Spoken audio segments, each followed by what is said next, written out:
وەزارەتی کارەبا لەسەر خۆپیشاندانەکەی پێنجوێن هاتە دەنگ.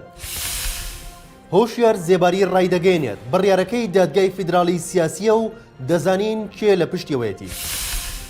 بەپێی بڕیاری دادگای فیدراڵی سەرۆک کۆمار لە پۆستەکەی بەردەوام دەبێت. سڵاوتان لەبێت لە شارپرێسەوە هەواڵی ڕۆژتان پێشکەشەکەم.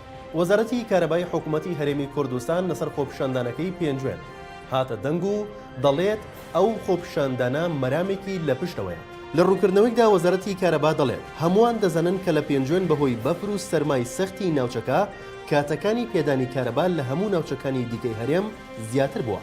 وەزارەتی کارەبا ڕوونی کردوێتەوە ڕێگریکردن لە تیمەکانی کارەبا بۆ بەستنی پێوەری زیرەک هاندان و بۆ مەرامێکی تایبەتی بووە.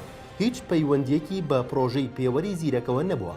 ئەمە لە کاتێکدا بەیانی ئەمڕۆ ژمارێکی زۆر لە هاوڵاتیانی شاری پێنجوێن لە دژی بەستنی پێوەری زیرەکی کارەبا خۆپیشاندانیان ئەنجامدا و ژمارێکی زۆر لە ئامێرەکانیان شکاند. گفتوگۆیەکی نێوان مەسعود بارزانی سەرۆکی پارتی دیموکراتی کوردستان و نێچرڤان بارزانی برازایی کە هاوکات جێگیری سەرۆکی ئەو حیزبەشە ئاشکرا دەکرێت بەر لەوەی هۆشیار زێباری بۆ پۆستی سەرۆکۆماری عێراق کاندید بکرێت. ئەمە لە کاتێکدا ئەمڕۆ یەکشەممە دادگای باڵای فیدراڵی لەبارەی ئەو سکاڵایانی لەسەر هۆشیار زێباری کاندیدی پارتی بۆ پۆستی سەرۆکۆماری عێراق تۆمارکرابوون کۆبوونەوە بۆ یەکلایکردنەوەی دۆسیەی هۆشیار زێباری کە لە ماوەی ڕابردوودا لەسەر بنەمای 4 سکاڵا کە سییانیان پەرلەمانتاری یەکێتی بوون و سەرنجامیش دادگا بڕیاریدا کاندیدبوونی زێباری ڕەت بکاتەوە. لەوبارەیەوە دڵشاد ئەنوەر ڕۆژنامەنووس گفتوگۆیەکی نێوان مەسعود بارزانی و نێچرڤان بارزانی ئاشکرا کردووە کاتێک کە مەسعود بارزانی بەدەق بە نێچرڤان بارزانی وتووە شکانی هۆشیار زێباری یانی شکانی ئێمە.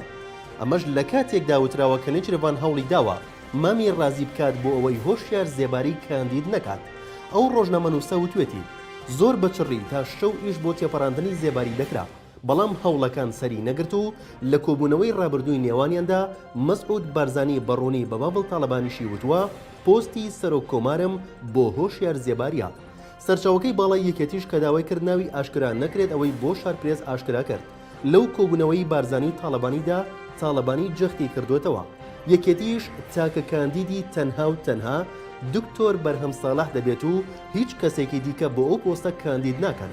ئەمڕۆژ دوای بڕیارەکەی دادگا لە دژی هۆشیار زێباری هۆشیار زێباری کۆنگرێکی ڕۆژنەماوەی ئەنجامدا و جەختی کردەوە تا ئەم ساتە تاکە بربژێری پارتیە و پارتی کەسی تری بربژێر نەکردووە.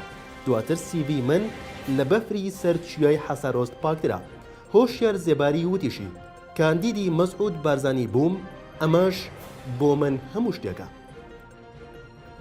دادگای باڵای فیدراڵی عێراق بڕیاریدا کە سەرۆکۆماری ئێستای عێراق لە ئەرکەکەی بەردەوام بێت تا سەرۆکۆمارێکی نوێ بۆ عێراق هەڵدەبژێرێت.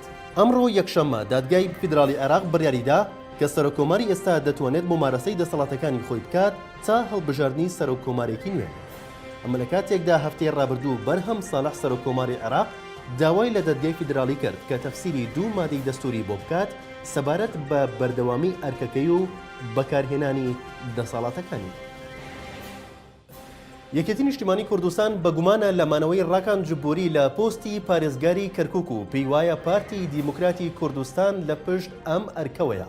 ڕاکان جبوری کە ماوەی نزیکەی 5 ساڵە پارێزگاری کەرکووکە بە وەکالە لە دوو هەڵبژاردننی پەرلەمانی عێراقدا و لە بازنەی 3 کەرکووک خۆی بۆ پەرلەمانی عێراق کاندید کرد. هەرچەندە دەنگی پێویستی بۆ گەشتنە پەرلەمان بەدەستهێنا بەڵام دەستبەرداری کورسیەکەی بوو بۆ کاندیدێکی دیکەی عەرەب بە ناوی وەسفی ئاسی. ئەماش لە پێناو مانەوەی لە پۆستی پارێزگاری کەرکووکدا. دەستبەرداربوونی ڕاکان جبوری لە کورسیە پەرلەمانیەکەی لە پێناو مانەوەی لە پۆستی پارێزگاری کەرکووک بە پێی ڕێکەوتنێکی نێوخۆیی عەرەبی سوننا بە سەرپەرشتی خەمیس خەنجەری سەرۆکی هاوپەیمانی عەزم ئەنجامدراوە. بەڵام بەرپرسانی یەکێتی پێیان وایە ئەو ڕێکەوتنە بە ئاگاداری پارتی دیموکرات ئەنجامدراوە. بەرپرسێکی باڵای یەکێتی لە کەرکووک کە داوایکردناوی بڵاو نەکرێتەوە بە دەنگی ئەمریکای وتووە مانەوەی ڕاکان جبوری لە پۆستی پارێزگاری کەرکووک بەشێکە لە ڕێکەوتنی نێوان پارتی لەگەڵ عەرەبی سوننە و ڕەوتی سەدەر.